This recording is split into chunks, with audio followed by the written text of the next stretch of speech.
Welcome back to Art Practice ASMR. In a couple days from now, I'm going to be going to my first Comic-Con with a friend. Neither of us have ever gone before, but we've talked about going for years, so we're both really excited. And I thought I'd use this excitement to draw some fun comic sketches and just talk about comics and how they're important to my life. Or whatever it is I'm going to say in this video. I'm honestly just rambling at this point, but here we go. Comics have been a part of my life for a very, very long time. My dad used to collect comics, and so he actually read them to me as bedtime stories when I was little. And when I got old enough, I actually learned how to read using old Marvel comics. And eventually, when I actually had an allowance, I bought the first comic I ever had, which was Ultimate Spider-Man issue 22, I think. If you're interested about my comic firsts, you can look on my Twitter. I made a tweet about my comic DNA, and it should still be up there. I don't tweet very often. But growing up being a comics fan was kind of weird. I know I'm only 20, but I've actually seen a major shift in pop culture. When I was a kid, I would always try to talk about comics and superheroes with my friends. And we could always have fun conversations about Batman and the Justice League, or Spider-Man and the X-Men. But that was only because those characters had movies and TV shows about them. If I tried to talk about Iron Man or Captain America or Black Panther, my friends would have no idea what I was talking about, and I was actually once told that I needed to stop making up fake superheroes. So it was kind of lonely to be a comics fan when I was a kid. They were seen as something that was only for nerds and losers, and the only people I could talk to them about was my dad, but I was quickly exceeding his knowledge about comics. And there was my mom, who never read comics, but she actually bought the Marvel Encyclopedia so she could learn more about superheroes. And she would try to surprise me with her knowledge about Spider-Man and Captain America. So it was really sweet that she did that, but I needed more friends my age who knew about this kind of stuff. So it was lonely being a comics fan when I was a kid, but that sort of changed in 2008 when two major superhero movies came out. They were The Dark Knight, which is one of the highest rated superhero movies made, and there was Iron Man, which is the movie that kicked off the MCU. The Marvel movies really hit home with my friends, and they became the thing that I talked about a lot with them. We would always go in groups to see the Marvel movies, and whenever they wanted to know something, they would lean over in the seats to whisper, like, who's that character, or what's their superpower?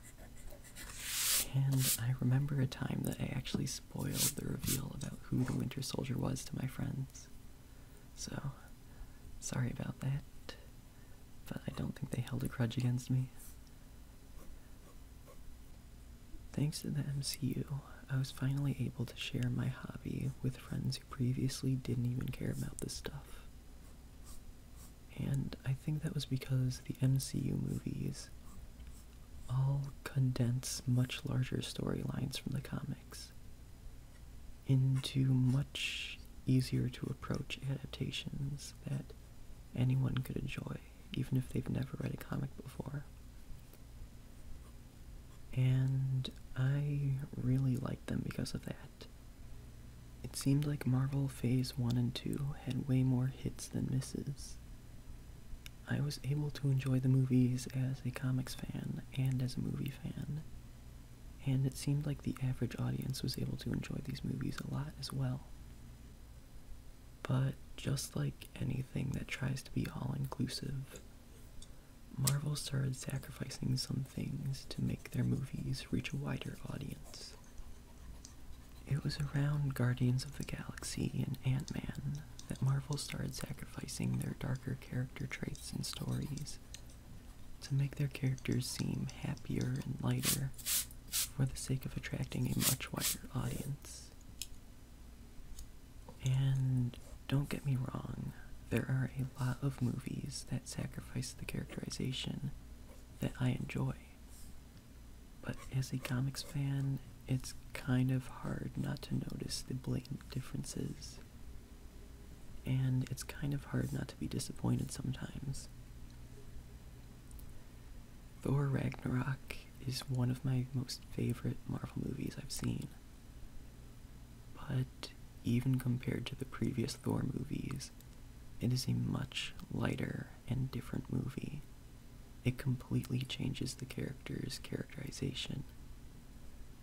And as much as I enjoyed that movie, and as much as I thought it was hilarious, a part of me would have rather seen a much darker Ragnarok movie.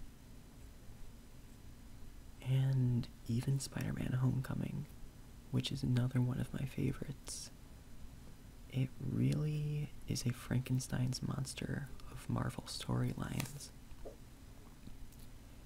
It takes a lot of influence from the Ultimate Spider-Man storylines, except the plot of the movie is a very Miles Morales setting, but it features Peter Parker instead of Miles. As much as I love Spider-Man Homecoming, I have to say that the Sam Raimi Spider-Man movies are far more accurate and faithful to the comics. And as much as it pains me to say this, even the Amazing Spider-Man movies were more accurate than Spider-Man Homecoming, and those movies were not the best. Before Marvel started messing with their formula, the DCEU made its first movie with Man of Steel. And as a DC fan, I think that that movie hit the nail on the head for making a great Superman movie. It was a very good Superman Earth 1 style movie. It makes Superman dark yet optimistic, and that's one of the best portrayals of him, I think, especially when compared to the comic. Unfortunately, a lot of people were preemptively hating on it. And then Batman v Superman came out, and I didn't see that movie until the Ultimate Edition came out, because I was just putting it off for so long because I thought I'd be disappointed with that movie. That movie got massive amounts of hate, and I was so worried to see it. And I watched the movie, and I loved it. It really appealed to the Frank Miller fan inside of me. It was such a Batman Dark Knight Returns style Batman. It was great. The movie was a little long, but I think that that's because it's two movies mushed into one. I think all of the Batman v Superman stuff is the actual movie. I think the Doomsday stuff was all a second movie that was clumped onto this movie, because WB wanted to push closer to a Justice League movie. And I think the movie did very well with what it had. Unfortunately, I can't say the same for Wonder Woman, which was an important movie and deserved to do well. But being an important movie doesn't make it good. And then there was Suicide Squad, which I think could have been a better movie if it was edited differently. But the movie that we got was almost a waste of time, in my opinion. And I haven't even seen Justice League yet. I'm just so afraid to what they did with Zack Snyder's movie. All of that is sort of building up to a really sad conclusion, which is I'm finding myself getting really burnt out on comic book movies and even superhero stuff themselves. The MCU movies are becoming less and less like movies that represent what I want to see as a fan. And it's good that they're able to reach a much wider audience, but I don't really see the things that I like in the characters anymore. And after Avengers Endgame, I think I'm just gonna be done overall. And for DC, I think that they could have pulled through and made the universe much better, but a bunch of actors are dropping out and getting replaced, and I don't really like the direction that the movies seem to be going. So I think that unless they do a hard reset on all of their movies, I'm just out for them as well. And I could talk more in depth about why I'm not excited for a bunch of DC movies that are coming up, but I think that's a larger topic for another video. Like I said, I'm also starting to get burnt out on superhero stuff in general, and that includes a lot of the TV shows and even the comics. That doesn't mean that I'm just done with comics now, but lately I've been finding myself reading more indie comics and manga instead of traditional American comics. And that's because it's kind of gotten even more toxic to be a comics fan. The whole Marvel vs. DC phase was so stupid and unfounded when it started, and it started to seem like it was dying down until the comic book movies started to get very popular, and then an entirely new voice was added to the argument.